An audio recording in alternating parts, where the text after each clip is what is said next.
Hello everyone, আসসালামু আলাইকুম। This is জান্নাত ফ্রম লাইফস্টাইল বাই জান্নাত। চলে এসেছি নতুন আরও একটি ভিডিও নিয়ে। তো আমি সকালে ঘুম থেকে উঠে এখানে শাক বাছবো, পুঁই শাক, আর এগুলোকে আমরা হেঁচি শাক বলি। আপনাদের ওখানে কি শাক বলে আমি জানি না, আপনারা কমেন্ট করে জানাবেন। তো এই শাকটা আমি এমনি তোলাটা খাইছি, কিন্তু এরকম কেনাটা খাইনি। এটা ফার্স্ট টাইম খাবো, জানি না কেমন লাগবে। তো ওই শাক নিয়েছি দুইটা, আর একটা পালং শাক দিয়ে আলু দিয়ে শুটকি দিয়ে রান্না করব, সেই জন্য একটা পালং আনছি। তো সবগুলোকে এখন খুব সুন্দর করে বেছে নিব। অ্যান্ড এই শাকগুলো বেছে রাখার জন্য এখানে আমি যে 3টা ঝুড়ি নিয়ে নিছি, 3টা ঝুড়িতে 3 আইটেমের শাক রাখবো। তো শাক বাছাও শেষ। এখানে আছে পুঁই শাকটা ভাজি করব, না হলে কোনো মাছ দিয়ে রান্না করব, এখনও শিওর জানি না। আর পালংটা দিয়ে তো শুটকি রান্না করব, আর এই যে এই শাকটা ভাজি করব। এই শাকটা আজকে ভাজি করব, আর এই পালং আর পুঁইটা এটা ভাপ দিয়ে আমি ফ্রিজে রেখে দিব বাটিতে। দেন শাক ভাজা শেষ করে কাঁচামরিচ, পেঁয়াজ, রসুন এগুলো সব কাটাকাটি করে নিলাম। তারপর গোসল টোসল শেষ করে নামাজ পড়ে দেন একবারে রান্না করতে যাব। আর এই কাঁচা পেঁপেটা দিয়ে মুরগির মাংস রান্না করব। এখানে ডাল বসিয়ে দিয়েছি, মাসকালার ডাল। আর এই সাইডে মুরগির মাংসটাকে ম্যারিনেট করে রেখে দিয়েছি। পেঁপেগুলোকেও ম্যারিনেট করছি, কিন্তু পেঁপেটা উঠাই রাখছি, কারণ আগে মুরগির মাংসটা কষাবো, তারপর পেঁপে। আর এখানে আলুর চপের জন্য আলু সিদ্ধ করা হয়ে গেছে। এই যে শাকটা আমি হালকা ভাপ দিছি, বেশি ভাপ দেই নেই, যদি আবার একটু গলা গলা হয়ে যায়। আর এই যে পুঁই শাকগুলো বাটিতে রেখে দিছি, পালংটাও বাটিতে রেখে দিচ্ছি।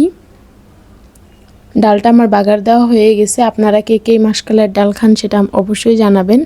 এটা আমার শ্বশুরবাড়ির লোকেরা খায়, কিন্তু আমি খাই না, ভাল লাগে না। মনে হয় ভাতের ওই যে ফ্যান মার আছে না, ওইটা ওরকম লাগে। তো মুরগির মাংসটা কষাচ্ছি, এখানে পেঁপে দিয়ে দিয়েছি।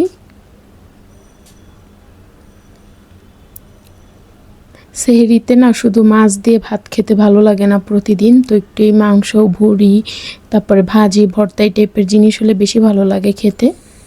তো আমি শাকের জন্য বেশি করে পেঁয়াজ রসুন ভাজতে দিয়ে দিছি। আর এই যে শাক ভাজিটা হয়ে গেছে, দেখে মনে হচ্ছে মজা হবে, খেলে বোঝা যাবে। আর মুরগির মাংসের তরকারিও হয়ে গেছে পেঁপে দিয়ে, আমি আলু দেইনি। এখানে খাবার জন্য পানি ফুটাতে বসাইলাম, আর এখানে ভাত ছিল, ভাতটা গরম বসাইছি।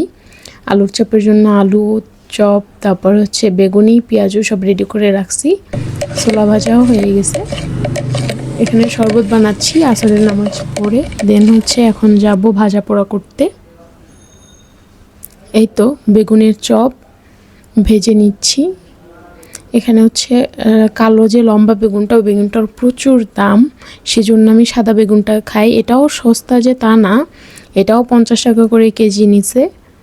তো আমার সব ভাজাভুজি করা শেষ। আর ফলের মধ্যে আজকে ছিল শুধু আপেল আর খেজুর আর পেয়ারা। ফল না আমার শ্বশুরবাড়ির লোকজন খেতে চায় না, এদের একটা উল্টা নিয়ম দেখি কি, এরা ইফতারি শুধু খেজুর একটা খেয়ে ইফতার খুলে আর ভাজা পোড়া খাওয়া শুরু করে দেয়। তো আমি দর্জি বাড়ি গেছিলাম জামা কাপড় বানাইতে দিতে, দেন একটু ফার্ম গেটের ওদিকে গিয়েছিলাম। তো ওইখানে দেখে একটা মেলা বসছে, অ্যান্ড মেলায় এত জিনিসপত্র বসছে দেখে তো মাথা নষ্ট।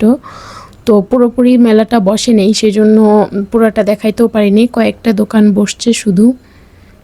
পুরোপুরি বসলে তখন আবার দেখাবো। আর এই ফলের দোকান থেকে আমি ফল কিনেছি। আর এখানে এই যে মেলা থেকে আমি 2টা খেলনা আমার ভাইয়ের ছেলের জন্য কিনেছি। এটার নাম জানি কি আমি ভুলে গেছি, কিন্তু এটা দেখে আমার খেতে মন চাচ্ছিল। পরে আমার আপু বলতেছে যেগুলো একদম ছোট বেবিদের জন্য নেই। আর এই যে একটা টেলিফোন নিয়েছি।